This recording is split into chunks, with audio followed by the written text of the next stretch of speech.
Well, here's a treat on my LinkedIn channel for the bank holiday weekend. I'm joined by the Sunday Times, the Sun, the Spectator columnist, the very personable and northern Mr. Rod Liddle. Hello, Rod.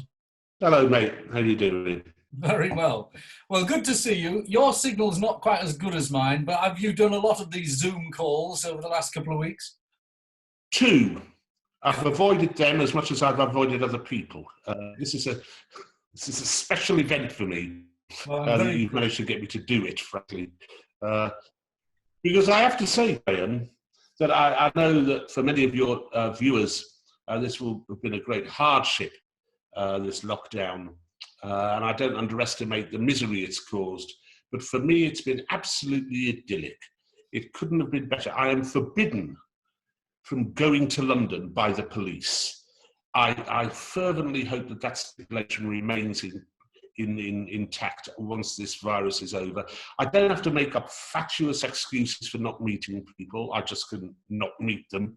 I can stay at home with my majestic wine deliveries, my cigarettes from the local store, and with my 14-year-old daughter captive, and who I am addressing the various defects in her education on a daily basis, explaining to her how colonialism was nothing to do with the impoverishment of Africa and why she should revere Sir Cecil Rhodes, things like that.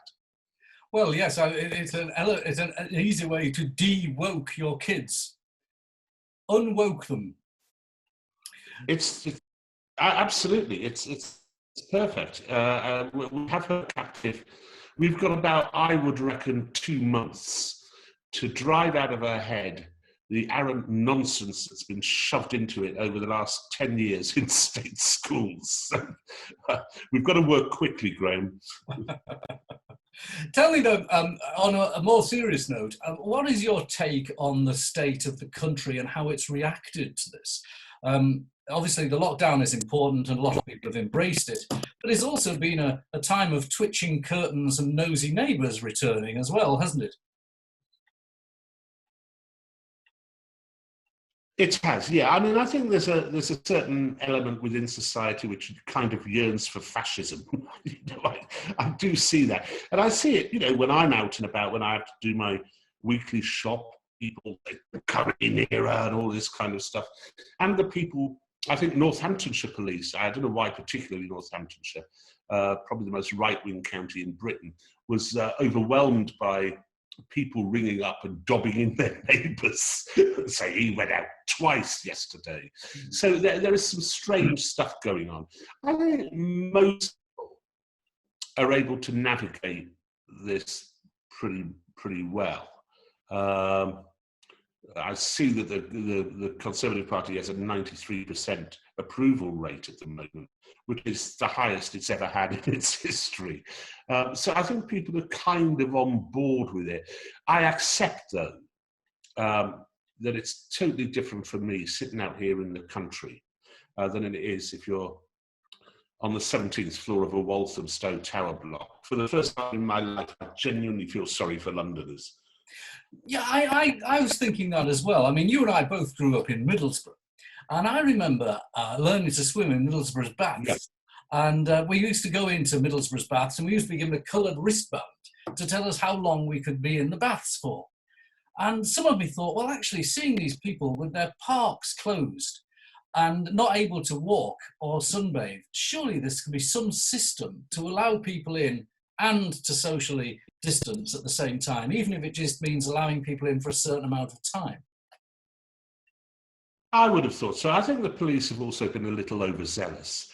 I know a story from London that a friend was walking her dog in a park in London, and 2 mounted police officers came up to her and said, "Do not under any circumstances throw the ball for the dog, as this could expose other people to the risk of coronavirus from the dog's fur."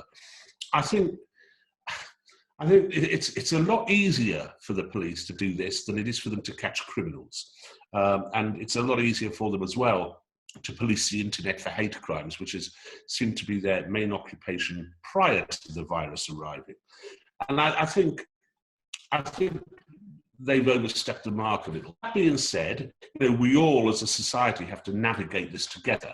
And I think the government's in the same position that we are. I mean, it doesn't know what's going on. Most people, I think the government's done pretty much okay. I think it was a bit slow off the mark in stopping flights coming in. And I think it was very slow in getting frontline staff, be they in the NHS or on a transport network, fitted out with PPE gear. I think those are the two areas where they've maybe been remiss. But still, most European governments have been remiss in that way as well. We're all rather groping in the dark, aren't we? Yeah, absolutely. I don't know how you feel about the agenda slightly changing.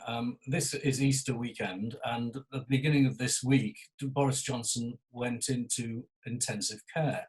And I just felt, I mean, I know Boris Johnson like Boris Johnson, but I also talk to a lot of people my age in business who, whether they like Boris Johnson or not, it really hit home to them that, you can be middle-aged and successful and still have a serious outcome from this. And I think that was the moment that a lot of people just started to take it more seriously. I think, assuming that Boris recovers, which we all desperately hope he does, that it may have been quite useful, much along the lines that you're talking about. I've had arguments with my wife over the virus. I take the virus far more seriously than she does. Maybe that's because I'm 60 now and she's only 38.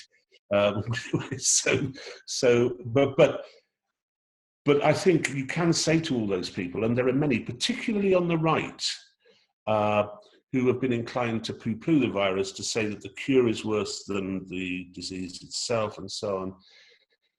It's not often a prime minister goes into intensive care, I don't remember that ever happening before, from some illness which has broken out. And I think that does resonate with people, and it does drive home the point that this has a seriousness about it. On the other issue of rich and successful, it was, of course, the rich and successful who brought it to Great Britain. It was people who have cottages in northeast Italy, who go skiing in northeast Italy, who travel all around the world. I think we've got to make sure that it's not the poor who really suffer as a consequence. That's my old blue Labour lefty socialism coming out, Graham. I get it. I mean, it's where I came from as well. And I'm just, as I said, looking at those people in the tower blocks not able to exercise, I really felt for them. Last question, because we've got to wrap up. What do you think society is going to look like post-virus? Is it going to be any change? And will some of the stuff that we're going through now last? It's interesting, isn't it? Because, of course, we journalists, that's all we've been writing about, because none of us know anything about the virus. We're all saying, what's going to happen? And by and large, if you're on the left, and I keep seeing this, if you're on the left, it's going to be a more, a kinder, gentler country. We're going to reach out to other countries. We're going to collaborate. And we're going to take more care of the poor, etc., etc. If you're on the right, and if you're a social conservative like me, then you hope that there might be a renewed appetite for the nation state, strong borders, and less of an appetite for untrammeled immigration. I also think a greater communitarianism. The one thing that may change, I think probably nothing will change. I think probably once this is all over, we will go back to the rapaciously selfish way in which we lived our lives before the virus.